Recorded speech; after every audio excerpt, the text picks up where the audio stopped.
ሀገሩን የሚወድ ዜጋ ሰንደቅ ዓላማን የማክበር ኢትዮጵያን ከጠላት የመጠበቅና ለሰላም ዘብ የመቆም ኃላፊነት እንዳለበት የአማራ ክልል ምክትል ርዕሰ መስተዳድር ዶክተር አብዱ ሁሴን ተናገሩ።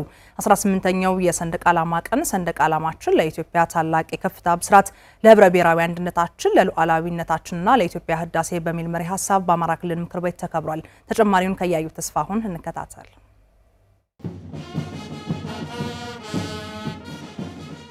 የኢትዮጵያ የነጻነት ምልክትና የዜጎቿ ክብር የሆነው የሰንደቅ ዓላማ ቀን በየዓመቱ በተለያዩ ሁነቶች ተከብሮ ይውላል። ጥቅምት ወር በገባ በመጀመሪያው ሳምንት ሰኞ ቀን የሚከበረው የሰንደቅ ዓላማ ቀን የዘንድሮም በአማራ ክልል ምክር ቤት በተለያዩ ሁነቶች ተከብሯል። የአማራ ክልል ምክር ቤት ምክትል አፈ ጉባኤ አማራ ሰጤም የጥቁር ህዝቦች መመኪያ ከሆነው የአድዋ ድል በኋላም የኢትዮጵያን ሰንደቅ ዓላማ እንደ መነሻ እንዳደረጉት አንስተው በመስዋዕትነት ከትውልድ ትውልድ የተሻገረ ስለመሆኑ አንስተዋል። የብሔራዊ ሰንደቅ ዓላማ ቀን መክበር ዋናው ያስፈለገበት ምክንያቶች እና የዚህ በዓል ዋና ዓላማ ሰንደቅ ዓላማ ለብሔራዊ አንድነታችንና ሉዓላዊነታችን መገለጫ ሆኖ ለበርካታ ጊዜ ያገለገለ ነው። ይሄ ከትውልድ ትውልድ እንዲሸጋገር ለማድረግ፣ በሁለተኛ የሰንደቅ ዓላማችን የህብረ ብሔራዊ አንድነታችንና አብሮነታችን ማሳያ የኢትዮጵያ የጋራ ዓላማ መሆኑን ሁሉም እንዲረዳና እንዲገነዘበው ሁሉም ኢትዮጵያ እንዲከበር ለማድረግ፣ በአጠቃላይ ሰንደቅ ዓላማችን ክብርና ለሀገር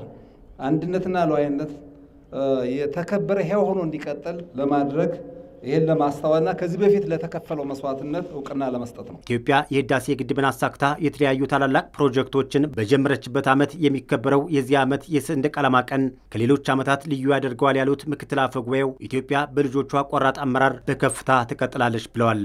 የዘንድሮ የሰንደቅ ዓላማ በዓል ዋነኛ ስናከብር ለየት የሚያደርገው ታላቁን ህዳሴ ግድብ በጋራ ጥረት በጋራ ትብብር ባስመረቅንበትና ትልልቅ ፕሮጀክቶች በተመሳሳይ በመንግስት ይፋ በተደረጉበት የሚመረቅ በመሆኑ ይሄ ለሀገራችን አንድ ትልቅ ማንሰራራትና ምልክት ሆኖ ስለሚያሳይ የዘንድሮ የሰንደቅ ዓላማ በዓል ለየት ያደርገዋል። የሰንደቅ ዓላማ ቀን እንዲሁ ቀኑን ለማሰብ ብቻም የሚከበር ሳይሆን ሀገራት ያላቸውን ህልም ለዜጎቻቸው የሚያሰርጹበት ጭምር ነው ያሉት የአማራ ክልል ምክትል ርዕሰ መስተዳድር ዶክተር አብዱ ሁሴን የዜጎችን ህብረ ብሔራዊነት በማረጋገጥ ሰንደቅ ዓላማ ከፍ ያለ መልእክት አለው ብለዋል።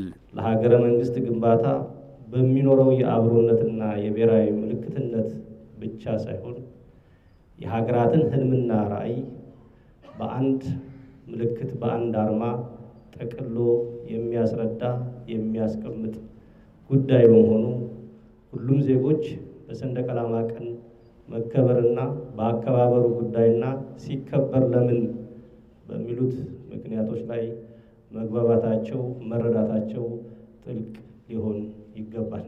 ሀገሩን የሚወድና ሰንደቅ ዓላማውን የሚያከብር ማንኛውም ዜጋ ኢትዮጵያን ከጠላት መጠበቅ፣ ለሰላማ ዘብ መቆምና በልማታዊ መሳተፍ ግዴታ አለበትም ብለዋል ምክትል ርዕሰ መስተዳድሩም። ሰንደቅ ዓላማ ማክበርና ስለ ሰንደቅ ዓላማነት መገዛት፣ ስለ ሰንደቅ ዓላማነት መቆርቆር ማለት ሀገርን ከባዕዳና ከባንዳ ተልዕኮ እና ድርጊት መጠበቅና መከላከልን ይጠይቃል። 18ኛው የሰንደቅ ዓላማ ቀን ሰንደቅ ዓላማችን ለኢትዮጵያ ታላቅ የከፍታ ዘመን ብስራት፣ ለህብረ ብሔራዊ አንድነታችን፣ ለሉዓላዊነታችንና ለኢትዮጵያ ህዳሴ በሚል መሪ ሀሳብ በአማራ ክልል ምክር ቤት ተከብሯል።